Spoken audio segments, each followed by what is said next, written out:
Quand on sait que le marché de la création de logotypes va atteindre les 2,3 milliards en 2027, il est légitime de se dire que c'est une bonne voie pour pouvoir performer, pour pouvoir pérenniser son activité de designer. Maintenant, face à ce qui se passe, les intelligences artificielles, avec Midjourney, avec ChatGPT, on commence à se poser des questions finalement de savoir si on va pouvoir perdurer dans ce marché, et c'est bien normal de se poser ce genre de questions, et reste jusqu'à la fin de cette vidéo pour comprendre finalement si tu dois te faire du souci à ce sujet-là, ou si tu dois comprendre que tu dois rester là-dedans. On va en parler directement dans cette vidéo. Hello, c'est Laurent de Brain.me et pour ceux qui ne me connaissent pas, je suis ex-dirigeant d'agence et depuis 2019, j'aide des designers et des petites agences à performer, à devenir de meilleurs consultants, à devenir de meilleurs designers d'un point de vue artistique et d'un point de vue marketing pour vendre leur savoir-faire. Si aujourd'hui tu cherches à performer dans ton activité, si tu veux éviter les revenus en dents de scie, si tu veux tout simplement te lancer, si tu veux augmenter les montants du tarif de tes prestations, tu as bien compris que le travail numéro 1 qu'il allait falloir faire, c'est de travailler sur la qualité de la valeur de ce que tu délivres à ton client. Et ce que j'entends par valeur de ce que tu délivres à ton client, j'entends naturellement la qualité du design que tu lui offres, et j'aimerais entrer en profondeur sur cette notion de la qualité du design pour savoir finalement comment nous devons la faire évoluer et pourquoi nous devons la faire évoluer quand on est dans le contexte dans lequel nous sommes avec les IA et ce marché qui évolue sans cesse. Alors si tu as compris que le point principal et le point de départ de l'évolution de ton activité passe par la création de logotypes, peut-être que tu es face aussi à certains sceptiques qui vont te dire que non, c'est le marketing qu'il faut absolument mettre en place pour pouvoir avancer, c'est de travailler spécifiquement sur une offre, c'est de travailler sur de la publicité, c'est de se faire connaître, c'est de se faire voir, et c'est ce qui te permettra naturellement d'attirer à toi des clients qualifiés et naturellement aussi de vivre une activité plus saine, plus sereine, avec des dents de scie qui sont plus allégées, d'accord ? Or, il n'est rien de tout ça. Tout ce que vous entendez, tout ce qu'on peut vous dire aujourd'hui sur Internet, n'est que finalement le reflet de ce que chaque coach, chaque formateur a envie de vous proposer. Or, le problème aujourd'hui, c'est que si vous voulez vraiment faire performer votre activité, vous lancer, vous devez comprendre 3 points principaux. Le premier, c'est que la qualité de ton design, ce que tu délivres et l'offre que tu donnes à tes clients est quelque chose de totalement fusionné. On vous parle très souvent sur Internet d'offres, marketing, et que le travail de l'offre est extrêmement important pour votre activité. Et c'est vrai. Le travail de l'offre est extrêmement important pour votre activité. Le souci là-dedans, c'est que vous avez du mal à considérer ce qu'est l'offre. Et quand on est designer graphique, l'offre, c'est vous. L'offre, c'est ce que vous proposez. Alors bien évidemment, il y a un package, un positionnement à avoir et toutes ces choses qui gravitent autour de vous. Mais la base de l'offre, le cœur de la valeur que vous apportez à vos clients se passe à l'intérieur de votre cerveau, à l'intérieur de vos propres perceptions créatives, à l'intérieur de votre œil et de votre rétine. Et surtout de votre capacité à délivrer un travail structuré, intemporel, que veulent justement des personnes et entreprises qui sont prêtes à mettre le prix fort car ils sont persuadés que le branding, le design graphique, la création de logotypes et d'identité visuelle est extrêmement porteuse pour leur entreprise. Alors tu pourrais te dire, ok, mais quelle est la première étape justement maintenant pour faire évoluer cette création de logotype, pour faire évoluer cette approche du design de logotype qui te permettra justement d'aller toucher une clientèle plus qualifiée, plus aisée en quelque sorte, mais aussi et surtout une clientèle qui est prête à voir les pépites dans ce que tu proposes. Parce que tu peux être le meilleur designer du monde. Si dans ton portfolio, tu affiches uniquement des logos d'entreprises qui sont le même typologie d'entreprise que celles qui n'ont pas d'argent, simplement tu vas attirer ces gens-là à toi. Parce que tu es clairement le reflet de tes clients. Et ton travail en est le reflet encore plus direct. Alors comment faire pour travailler sur un portfolio de qualité, pour aller détrôner les IA et se poser les bonnes questions pour aller vers les bons clients? On en parle un petit peu plus loin dans cette vidéo et je vais vous donner un extrait de coaching justement qui vous permettra de passer cette première étape et de commencer à travailler sur cette première étape. Maintenant, revenons-en aux intelligences artificielles et à votre capacité d'attirer à vous des clients qui sont justement sur ces hauts standards de la communication.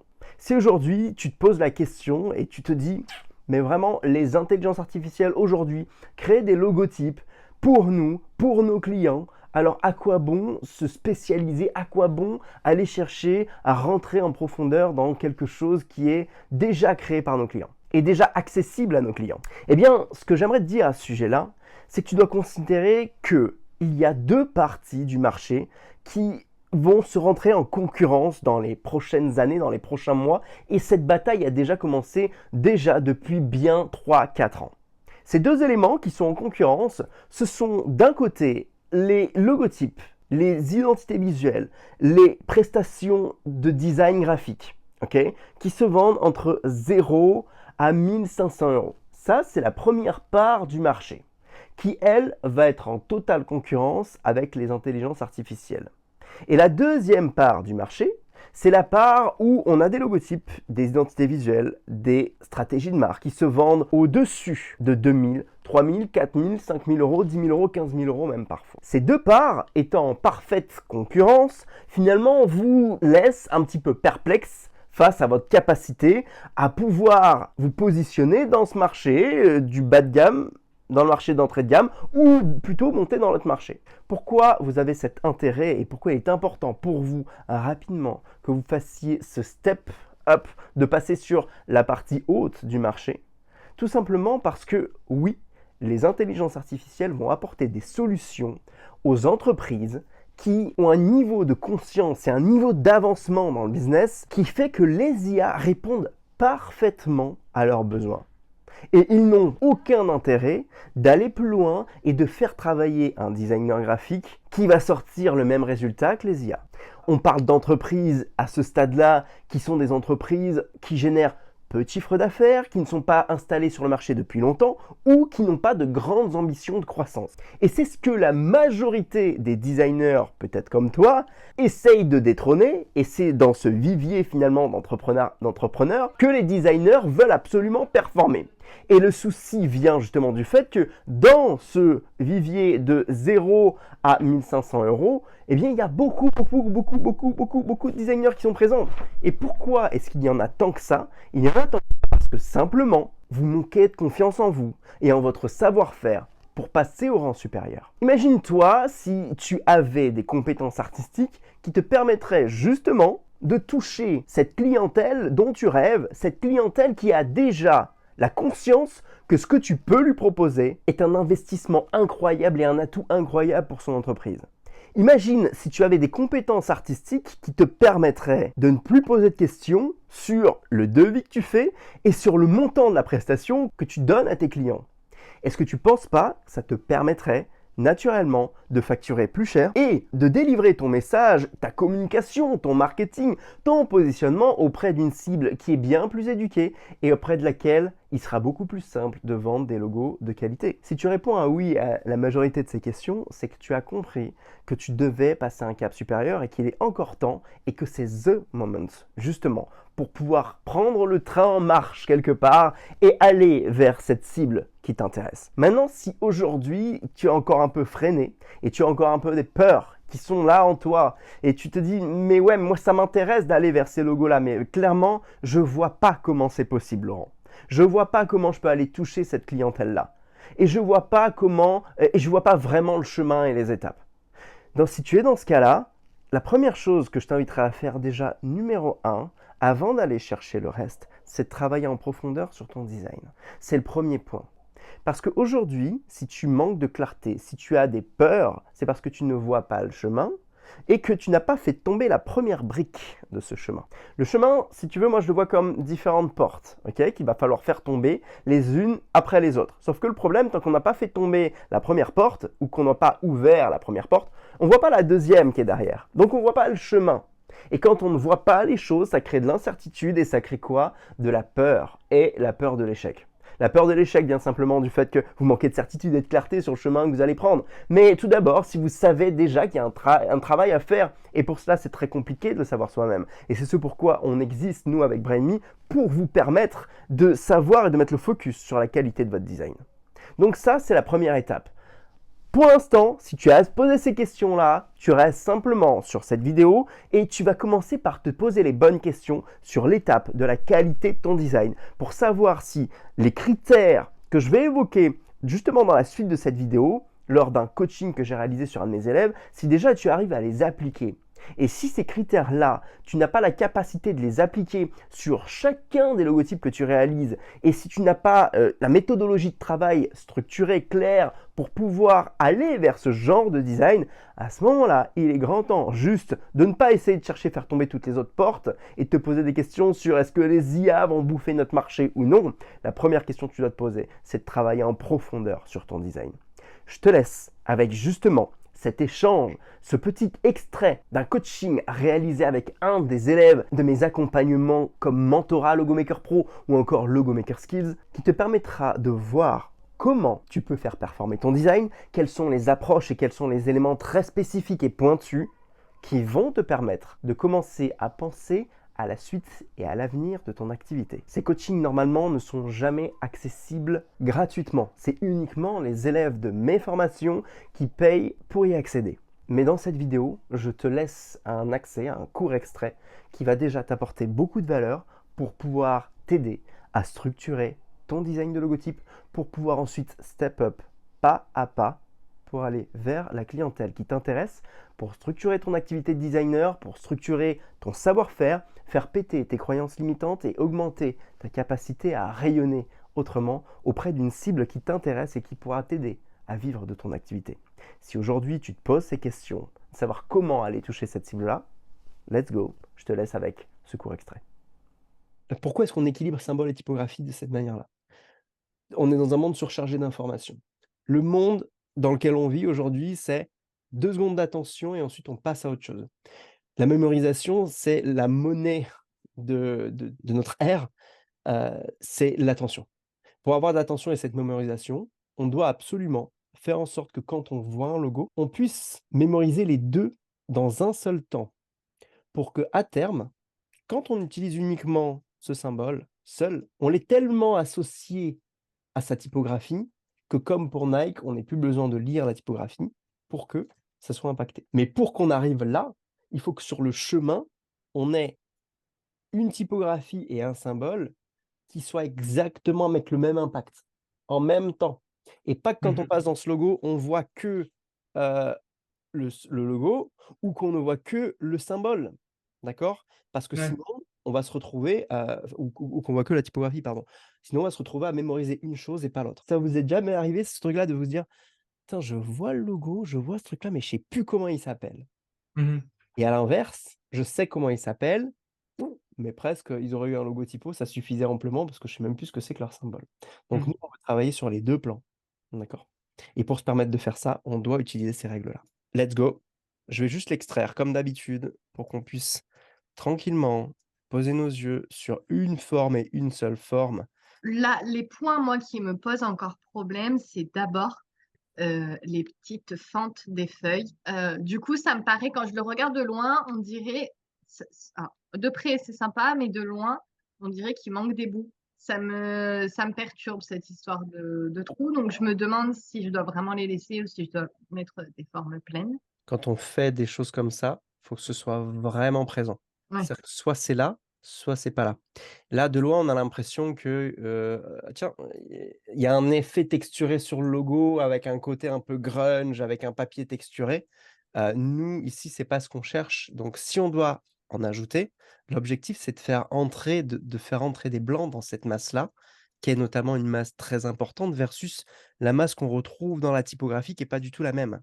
D'accord? Mmh. Bien qu'on va chercher une moyenne, OK? C'est ce qu'on se dit ici quand on a des typographies empattement. L'objectif, c'est de retrouver finalement l'épaisseur moyenne, OK, de la typographie versus ce qu'on retrouve dans le logo. Donc la moyenne, elle va se situer entre en haut et en bas à mi-chemin.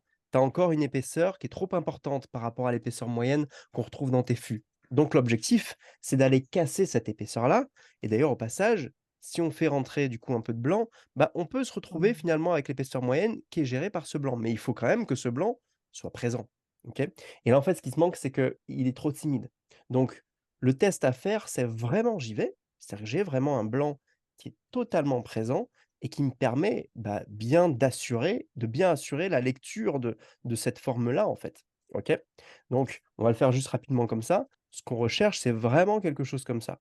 Et là, bah, tu vois ta feuille, elle est vraiment présente, elle existe et là, elle peut être, intégrée. Il y a des fois où on va pas pouvoir le faire, où ça fonctionnera pas pour la raison suivante, c'est que si tu veux faire entrer des éléments ici, soit ça va couper totalement en travers la feuille, faut le tester, mais ces petits éléments-là, de loin, vont disparaître. Ouais. À partir du Ou moment alors se voit à peine et ça pas sympa. en fait, chaque blanc, s'il a pas l'épaisseur d'un blanc qu'on retrouve à l'intérieur de la typographie, il faut pas qu'il soit là. Il devient illustratif, OK? Ou sinon, c'est de la texture. Je peux être OK sur la texture à partir du moment où tout le logo est acutis, tout le logo est équilibré. Ensuite, par-dessus, on rajoute de la texture, on peut y aller un peu plus quand on a une super structure. Sinon, ça va rester des éléments anecdotiques qui finalement vont pas apporter grand-chose. OK? Donc les choses à tester ici, en effet, oui, c'est casser finalement les grosses masses, c'est le job qu'il faut tester, OK? Je vais aller casser les grosses masses et je vais positionner finalement des formes qui me permettent de faire rentrer du blanc et du coup de retrouver, tu vois, ce rythme vide, plein, qu'on peut potentiellement plus retrouver ici, que si on se retrouve avec quelque chose de totalement plein et tu le fais pour de vrai, d'accord? Sur les formes qui peuvent le supporter. Tu as des formes qui sont trop petites comme celle-ci, elles peuvent pas le supporter. Elles ont déjà la bonne épaisseur si tu veux, Ouais. presque la bonne épaisseur. Donc en fait, ajouter du blanc, elles vont passer en arrière-plan. Donc ça ici, dans ce cas-là, ça a pas de sens. Par contre, ici, tu vois, tu as une grosse masse importante, tu as des formes ici, là, potentiellement, ça commencerait à être juste. Tu peux avoir uniquement sur les formes qui sont importantes, amener ce travail-là. Et à partir de là, tu vas pouvoir plus facilement retrouver finalement l'équilibre. Mais je te laisse laisser reposer ce truc-là, le faire, laisser reposer et tu verras ce qui se passe quand tu reviens dessus. Et en général, c'est assez étonnant. Autre chose sur lequel j'aimerais te challenger, d'ailleurs, tu verras qu'en plus, ça va te rapporter plus de compréhension de ce que sont ces formes-là. Ici, ce qui peut se passer, c'est que de loin, finalement, on a du mal à identifier ce que cela représente. Alors bien que je vous amène vers une notion où on a le droit de tirer le curseur vers le mystère, vers la subjectivité. Il y a un moment donné, on a quand même besoin de comprendre sur certaines brèves ce que c'est. Et là, typiquement, si tu ajoutes ce genre de choses, on va pouvoir réconforter le fait que c'est une feuille et commencer à comprendre. Être trop subjectif peut être aussi peut paraître finalement vide de sens. Donc, on veut être dans une notion où on équilibre la subjectivité, d'accord? Et quand on est trop subjectif, OK, qu'est-ce qui me permet de raccrocher à une réalité tangible, malgré tout? Là, c'est un petit peu la question, tu vois, qu'on peut se poser pour réajuster ce logo. Des choses sur lesquelles je vais te challenger, c'est, tu vois, typiquement ici, quand je parle d'arrondir, c'est vraiment arrondir. La liaison finalement avec le cercle, hein, supposé, alors il n'y est pas, mais le cercle du coup qui crée le pourtour, faut qu'elle soit vraiment des plus souples possibles et tu vas voir que ça va créer beaucoup plus de finesse, de liaison, beaucoup plus équilibrée et élégante, plus d'élégance. Donc quand tu as quelque chose comme ça, pour éviter qu'on ait ce que j'appelle très souvent les angles obtus, c'est-à-dire des angles qui sont pas à 90°, donc pas fièrement représentés, qui donnent pas une vraie direction, on commence à être arrondi, OK, assume complètement l'arrondi. Et pourquoi en plus je te dis ça? Parce que ça va très, très bien résonner avec ce qui se passe ici. Elle est un peu seule cette forme-là qui est arrondie, d'accord? Et du coup, tu vas pouvoir jouer à ça, alors soit ici, soit là, il faudra voir ce qui est le plus intelligent. Potentiellement ici parce que le blanc est moins important, donc faire un arrondi là va commencer aussi à te permettre de créer du lien avec des formes qui finalement étaient seules. Maintenant, tu vas créer 2 rythmes, 2 typologies de rythmes ici. Les formes qui ont des arrondis, des pointes, OK? Et des formes qui ont que des pointes. On y va sur la typo? OK. Il y Déjà ce que avait le tréma. J'ai fait plusieurs tests. ici, si tu dois déjà travailler avec ce symbole-là, il faut qu'il soit un peu plus structuré. C'est-à-dire que là, il va manquer il va manquer d'être positionné dans une vraie sphère, OK? Qui permet de structurer ce point, en fait, OK? Deuxième chose, ça, c'est la forme en elle-même, OK? Donc il faudrait vraiment que tu la positionnes comme un vrai yin et yang si tu veux jouer le yin et le yang. Deuxième point, faut qu'on ait vraiment l'impression que c'est un tréma. Parce que là, on n'a pas l'impression que c'est un tréma. Ouais. On a l'impression que c'est un point qui a été du coup retravaillé et du coup, coupé en 2 pour aller vers ce côté-là. Donc pour ça, déjà, il y a une histoire de masse, il faudra tout simplement qu'il soit plus gros et qu'il soit peut-être un petit peu plus détaché pour qu'on ait vraiment cette impression. Après forcément, bah, ça crée aussi une autre forme et on est moins proche du côté tréma parce que ça crée des blancs à l'intérieur qui sont faut que tu le retravailles, hein, mais qui seront pas forcément aussi élégants que si c'est positionné dans une sphère pile poil. Face à ce challenge-là, je t'inviterais, moi plutôt sur ce travail-là, à le travailler sans spécialement aller jusqu'au yin et yang. Que tu aies un entre 2. C'est-à-dire que tu partes de 2 points, OK, qui sont potentiellement du coup le tréma et que tu suggères le yin et le yang, mais de manière plus légère, OK? Si par exemple, tu dois avoir voilà, par exemple, OK, tu pourrais aller sur quelque chose comme ça, mais on est sur quelque chose de très léger. C'est-à-dire qu'on va pas totalement Hem, on va pas totalement signifier le yin et le yang. Au risque de perdre finalement l'aspect tréma et qu'on se retrouve avec un point en fait, un point stylisé. Tu vois où j'en dis en venir? Ouais, OK. complètement et en plus, j'ai rajouté la couleur, donc j'imagine que la couleur, c'est encore un truc en plus. La couleur est aussi un truc en plus, tu vois? Voilà vers quoi je t'inviterais à aller pour tenter quelque chose, tu vois, qui te permettrait, OK, de bien identifier, c'est quand même un tréma. Il y a un truc qui fait aussi le job, enfin qui crée le problème aussi, hein, c'est que là, tout simplement, c'est une structure de points, presque ronde, carrée. Là, c'est une structure allongé, OK et c'est ce qui fait la structure même de 2 points, OK, d'un tréma, aussi bête soit-il, hein, OK? Celui-ci, alors, celui-là, je l'ai pris parce qu'il y a quelque chose à en faire, mais il y a un truc qui me gênait, c'est juste la mince, la loupe. Elle est un petit peu cliché et elle sort un petit peu du ton que l'on veut. Alors, je dis bien elle sort un petit peu, parce qu'elle pourrait avoir du sens par rapport à l'aspect simplicité. OK? Ce côté facilité, côté ludique, OK? Mais, ici, ce qu'on peut retrouver, c'est qu'on de par la représentation de la loupe, on perd un peu le côté plus premium, plus haut de gamme. C'est pas inintéressant, mais dans ce cas-là, on voudrait plutôt sortir de ça. Donc il y a juste un truc, un twist à faire sur peut-être essayer de sortir de la loupe ou faire en sorte qu'elle soit un tout petit peu moins évidente. Mmh. Elle peut rester dans la sémantique, ça pourrait avoir du sens et peut-être que si elle était simplement, dans un autre sens, on la verrait peut-être moins. Ça peut avoir, ça peut être intéressant. Peut-être que si elle est comme ça, on la voit moins. Alors faut pas que ça fasse des lunettes non plus, faut faire gaffe aussi. Ou peut-être dans un autre sens. Faut tester pour que potentiellement soit on la voit moins, soit on l'enlève de quelque part. Peut-être que ça peut être une opportunité comme ça. Faut tester plusieurs angles. La seule chose, c'est que je veux vraiment que qu'on mette en second plan la loupe. OK? Pourquoi? Et parce là, tu l'as trouvé, lisible, tel Ouais, que c'était? Ouais, ah oui, OK. totalement. Ah moi, je l'ai trouvée très évidente et du coup, trop facile d'accès. D'accord. OK? OK. Deuxième option, pourquoi je veux t'amener là? Parce que c'est très intéressant ce côté, motif, ce côté fragmentation. Donc ce qu'on veut d'ailleurs dans ce travail de motif, c'est que toutes les surfaces aient à peu près la même surface. Oui. Donc ton job, c'est comment je fais pour que finalement ce grand blanc-là, ben j'en fasse passer un petit peu là ou un petit peu là et pour rééquilibrer et qu'on ait une vision, presque, je n'identifie pas au départ quand je vois le truc, je n'identifie pas ce qu'il y a à l'intérieur. Je vois un motif. Mmh. 1er niveau de lecture. Je vois la forme pleine, je vois la forme globale. Deuxième niveau de lecture, je vois le motif et troisième niveau de lecture, je vois ce qu'il y a à l'intérieur du motif. OK? Mais par contre, pour jouer à ça, il faut vraiment qu'il y ait un équilibre entre toutes les masses de ces formes-là. OK. Je l'ai pris aussi pourquoi? Parce que, bah, il a ce côté linéaire qu'on retrouve dans la typographie.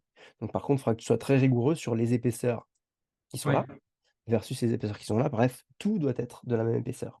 OK? Mais il y a un autre truc que j'avais pas fait, auquel j'avais pas pensé, mais que je vois en le voyant. Pour moi, c'était un écusson, mais en fait, je trouve que on dirait une forme 3D. Je trouve que ça peut aussi ramener sur le home staging, sur le, Ouais, intéressant, intéressant. Il peut y avoir des sémantiques secondaires, en effet, comme ouais, comme un cube, en fait. Ouais, c'est mmh, ça. Ouais, il peut y avoir cette sémantique secondaire du cube. Alors, ça se fait beaucoup, mais non, non. si, c'est bien et je vais expliquer comment est-ce qu'on s'en sort avec ça. Dans le choix, dans la sémantique, on veut un concept à 80 et le reste à 10, 10. OK? Si Mmh. 80 c'est et là, il faut que tu poses le mot. Une Moi? Ah non, d'accord, pardon, vas-y. Vas-y, vas-y. Ouais, vas-y. L'équilibre, enfin le 80 de travail de, equity design, enfin de Ah non, l'équilibre des pardon, masses. pardon, j'ai pas fini mon explication, c'est pour Ah ça que OK, c'est pas d'accord, clair. pardon. Mmh. Si tu as, donc un cube, OK? Ça peut être une représentation de cube. Si tu as, du coup, la notion du motif. Moi, je vois aussi, ça pourrait être une carte de Mmh. vue de haut, Mmh. plan, OK? Carte/plan, OK? Heu, Tu m'as parlé de l'écusson. Mmh. Tout ça, ce sont des concepts, OK? Tout ça, c'est ce que représente, ce que peut représenter le logo. Nous, ce que l'on veut, c'est qu'on fasse ce choix-là. Mmh. OK, 80 le cube et le reste, c'est dans une sémantique cachée. Pourquoi? OK, Parce qu'il je faut qu'on comprends. identifie facilement ce que c'est et le reste, on est dans des sémantiques secondaires, cachées, tertiaires et cetera. Mais c'est Mmh. bien qu'on puisse voir plein de choses. Par contre, ne pas tomber dans l'écueil que toutes ces choses-là soient au même plan. Parce que sinon, au même titre que dans un livre, dans une affiche, on a besoin de titres et de sous-titres, OK? C'est le même principe dans la sémantique. C'est pour ça que je faisais ce schéma-là, 80-20, ça peut être 70, 10-10-10, peu importe. Mmh. C'est une grande part de ce qu'on veut représenter et le reste ailleurs.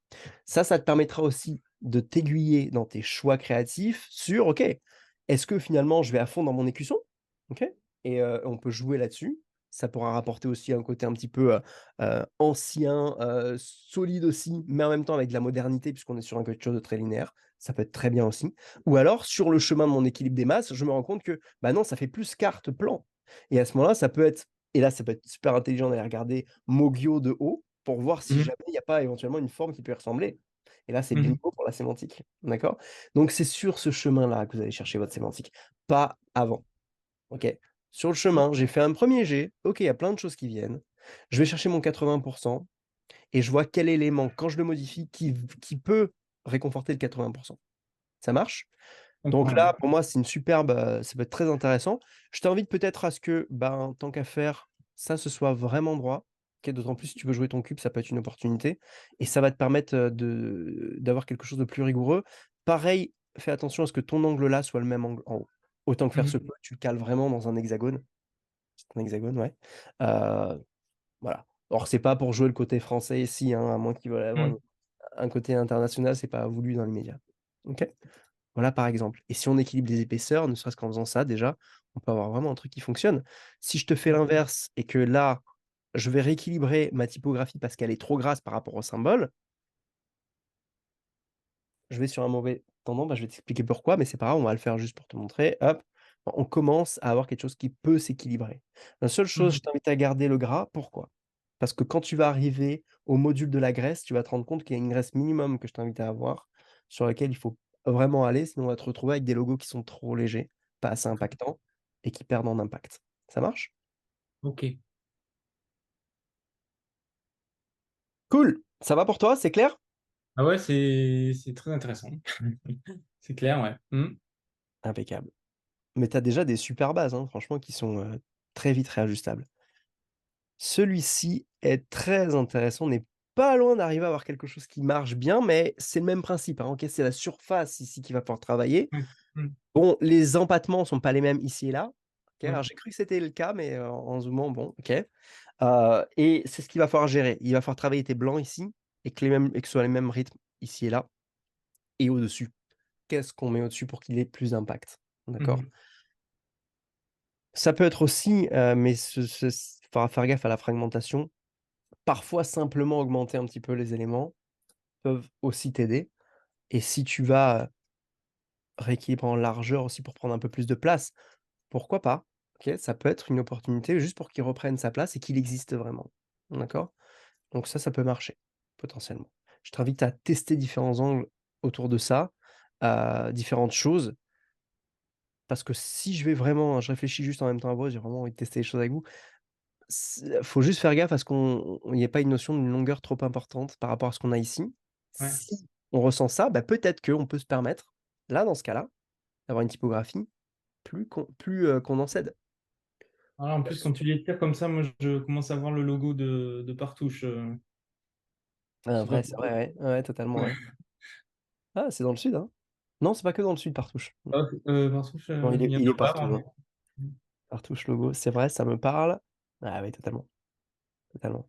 Donc, alors attention aussi, heu, ne vous cassez pas la tête outre mesure avec des références qui Mmh. sortent, OK, du cadre. Forcément, vos logos vont ressembler à d'autres logos, Mmh. forcément. Partouche ici, ça va, je Mmh. pense que ça va. OK, si c'était le cas, c'est pas trop méchant. OK. Par contre, une autre agence, ça pourrait poser problème. Voilà vers là où je t'inviterais à aller et ici, ben, le seul problème, je crois que c'est Gucci, non, c'est ça? Ou Ah Givenchy? oui, Gucci ou Givenchy? C'est ce qu'il faudrait faire Givenchy, ouais. techniquement, Mmh. c'est Givenchy. En fait, ce que tu vas devoir faire ici, c'est rajouter de l'information. Alors, est-ce que c'est sous cette forme-là? Mais c'est ce principe-là qu'il faut que tu gardes en tête, hein, c'est le même principe que pour les autres, OK? Je rentre pas dans les détails, le «i» me semble très peu gras, c'est bizarre. Je sais pas si ça vient de moi. Bon, Oui, oui, c'est vrai qu'en ouais, ouais, il a un petit quelque chose sur lequel il faut travailler, mais tu vois, tout de suite, ça commence à marcher parce que l'impact entre les 2 est similaire. ouais. Bah, là, ce qui m'intéresse, c'est j'ai cette notion d'un petit peu de porte ouverte, ça manque d'informations cruellement, mais par contre, si tu dupliques déjà quelque chose, est-ce qu'il a le même angle et cetera? Faut regarder. Est-ce qu'il y a un i? Il y a quelque chose à faire avec la simplicité de cette forme-là, d'accord? Mmh. Alors, ça peut faire penser à des potentielles fenêtres. Il y a une notion de stylisation très simpliste, si tu veux, des choses, mais qui peut être intéressante. Elle va manquer d'informations, mais est-ce que, et une duplication, alors c'est peut-être pas un cadre pour le coup, parce que sinon on va perdre le côté plein et délié, mais si tu fais quelque chose un peu comme ça, bien qu'on passe un peu chez France 3 et France Télévisions, il y a quelque chose où on a une densité d'informations qui est plus importante, qui commence à se raccrocher à ce qu'il y a en dessous. Donc très vite avec des simples formes et des fûts comme ça, Ouais. Mmh. être installé dans un cercle, à voir, tu peux aussi arriver à t'en sortir, bien évidemment, du coup, je veux que ça, ce soit en adéquation. Mmh. Parce que là, on a une typographie, bah, qui se Oui, prête pas à ce jeu-là, mmh. donc il faudra retravailler les finitions. Mais voilà pourquoi je t'ai sorti celui-ci, parce que je sais qu'il y a ce jeu-là qui peut très vite être intéressant. Ouais, j'avais pas du tout vu, mais c'est vrai que c'est OK. dingue comme, ouais, ça change le truc. Surtout sur des formes aussi simples comme ça et Ouais. dans Mmh. l'immobilier, dans quelque chose de Non, puis dur, de ça amène vachement de richesse dans l'idée de ouais, il y a des pages qui se tournent, donc il y a vraiment une idée de enfin, de compétences, de savoir-faire, de exprimer d'une manière vachement plus il y a intelligente, quoi. Mmh. plein de sémantique. Ouais. Il y a des pages qui se tournent, il y a une notion un petit peu de carrousel d'images qui peut faire penser aux fiches, des biens immobiliers qu'on peut retrouver dans une Ouais. agence. Mmh. Il y a la notion de la perspective avec les grands piliers qui peuvent supporter un immeuble. Il y a tellement de choses, c'est très riche en fait, avec peu de choses. Mais tu es quand même pas dans la clé, tu es quand même pas dans tu vois, tu es pas dans ces trucs-là. Mmh. Mmh. Donc piste intéressante à creuser. Voilà pour, tes logos et c'est là que je vous dis très souvent, vous avez vous avez plein de trucs. C'est juste que il faut apprendre à aiguiser votre capacité à voir les choses sur ce que vous avez déjà fait. C'est cool? Bah, super. Bon, impeccable. Génial. Est-ce que tu as atteint l'objectif de ressortir boosté de ce coaching? Oui. OK, Ouais. ça va. Bah, ouais, non, c'est assez magique, et puis ça non, c'est en fait, c'est super, agréable d'avoir ce retour-là, quoi, parce que c'est vraiment, bah, on est tout seul, quoi, hein, quand on fait des trucs et là, d'avoir ce retour-là sur, cette comment on va plus loin, en gardant ce qu'on a fait, c'est super intéressant. Bah, merci beaucoup, Laurent.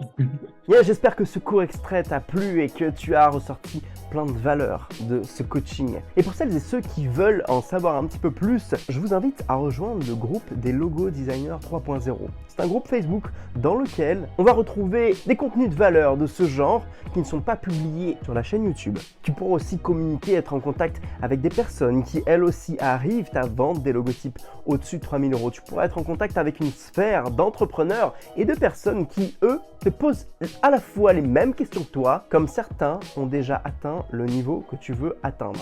Je te mets le lien juste en dessous, tu auras juste à faire un petit copier-coller pour te retrouver directement dans le groupe des Logo Designers 3.0. Alors ce groupe, il est accessible uniquement aux personnes motivées. Je ne veux pas de personnes qui viennent là pour faire leur propre publicité, vous serez éjecté directement. Vous passerez simplement un formulaire pour y accéder qui se remplit en moins de 5 secondes et on acceptera votre adhésion pour vous aider au mieux à avancer dans votre activité. Je t'invite à nous rejoindre de l'autre côté, ça se passe juste en dessous.